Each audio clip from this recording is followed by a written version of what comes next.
जय शिव गोरख। प्रिय श्रोताओं, आप सुन रहे हैं वाल्मीकि रामायण। और आज आप सुनेंगे वाल्मीकि रामायण का भाग 144 तथा उत्तरकांड का भाग 8। पिछले भाग में आपने सुना कि तपस्या करने के पश्चात रावण उपद्रव करने लगा और वह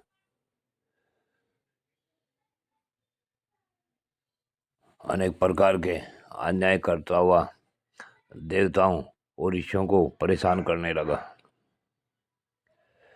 इससे आगे कथा आज इस भाग में सुने, भाग 144 में। रावण के द्वारा किए गए अत्याचार से कुबेर ने रावण को समझाने के लिए अपना एक दूत रावण के पास भेजा और उससे कहा कि तुम जाकर मेरी ये सब बातें उसे बता देना। तब वह दूत रावण के पास पहुंचा और बोला कि वीर महाराज, आपके भाई कुबेर ने आपके पास संदेश जो भेजा है माता पिता दोनों के कुल तथा सदाचार के अनुरूप है। मैं उसे पूर्ण रूप से आपको बता रहा हूँ, आप सुने। तुमने अब तक जो कुछ कुकृत किया है इतना ही बहुत है। अब तो तुम्हें भली भांति सदाचार का संग्रह करना चाहिए। तुमने नंदन वन को उजाड़ दिया, यह मैंने अपनी आंखों से देखा है। मैंने सुना है कि तुम्हारे विरुद्ध देवताओं का उद्योग आरंभ हो गया है। राक्षसराज, तुमने कई बार मेरा भी तिरस्कार किया, परंतु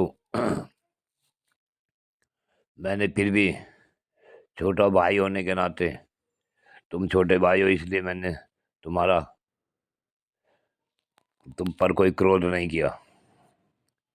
अब मैं तुम्हें जो बता रहा हूँ उसे ध्यानपूर्वक सुने।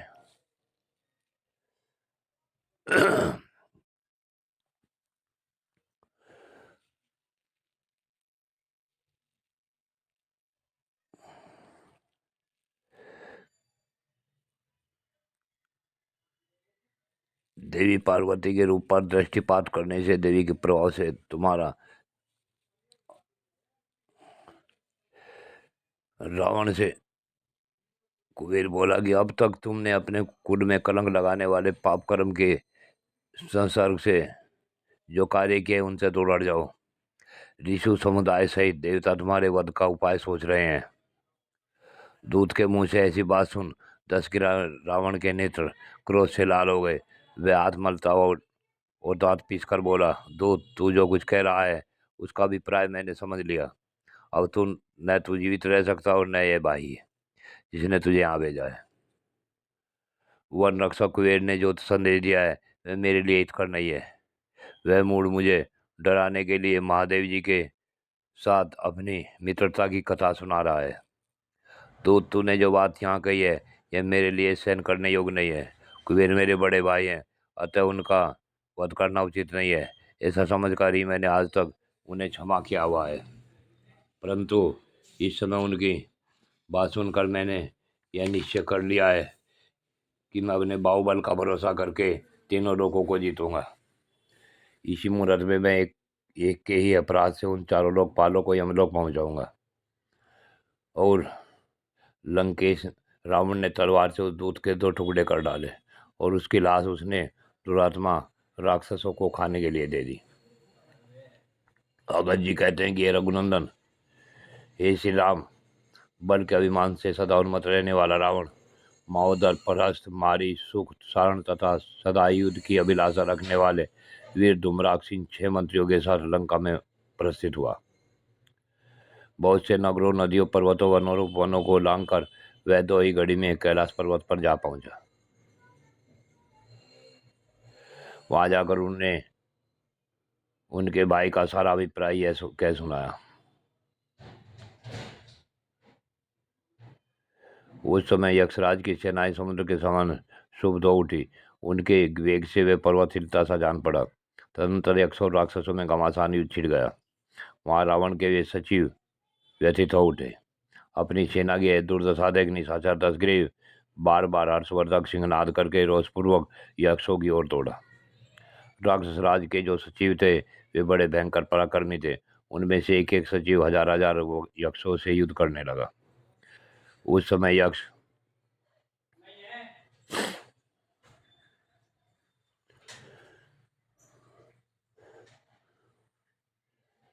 शस्त्रों से आहत होने पर भी उसने अपने मन में दुख नहीं माना।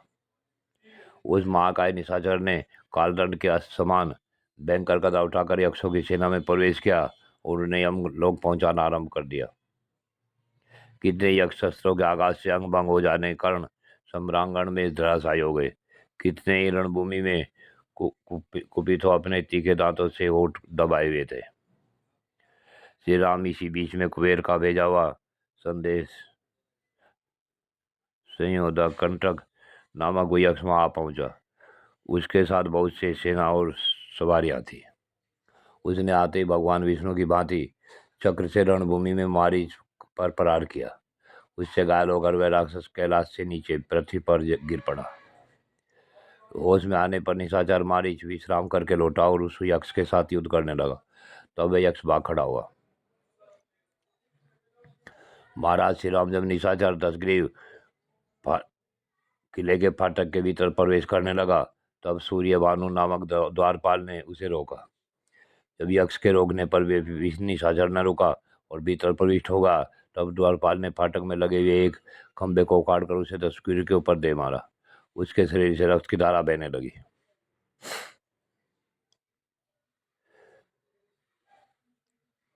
दशग्रीव को वैसे तो कोई क्षति नहीं हुई। वह ब्रह्मा जी के वरदान के प्रभाव से उस यक्ष के द्वारा मारा नहीं जा सका। तब उसने भी वही खंबा उठाकर उसके द्वारा यक्ष पर प्रहार किया। इससे यक्ष का शरीर चूर चूर हो गया और वह मृत्यु को प्राप्त हो गया। सभी यक्ष उस राक्षस का पराक्रम देख भाग खड़े हुए। कोई भय से पीड़ित हो गुफाओं में घुस गए। अगस्त जी कहते हैं कि हे रघुनंदन, धनाध्यक्ष ने देखा धनाध्यक्ष कुबेर ने देखा हजारों यक्ष परवर भयभीत होकर भाग रहे हैं। तब उन्होंने मणिभद्र नामक एक महायक्ष से कहा, यक्ष परवार रावण पापात्मा एवं दुराचारी है।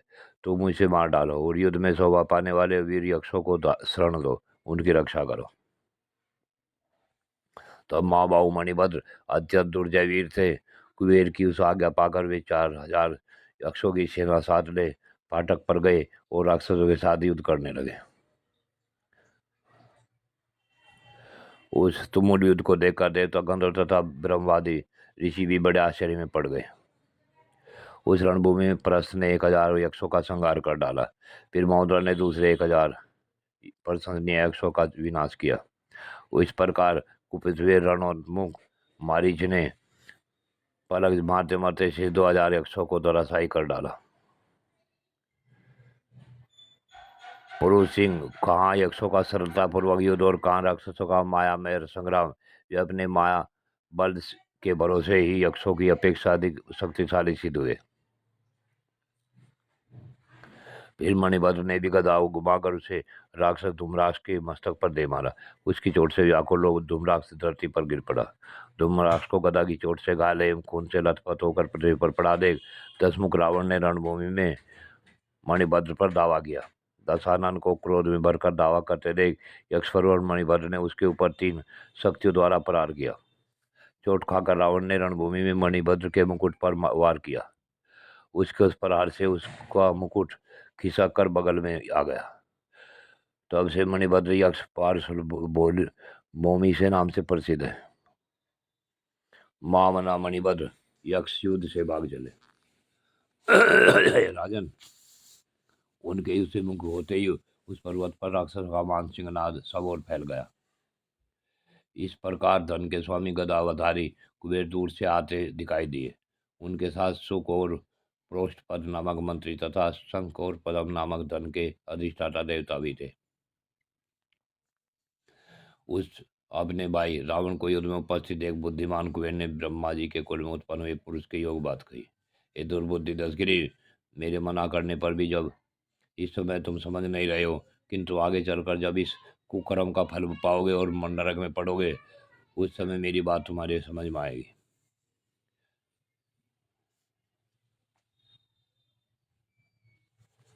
इस तरह की बात उन्होंने रावण के मंत्रियों से भी कही।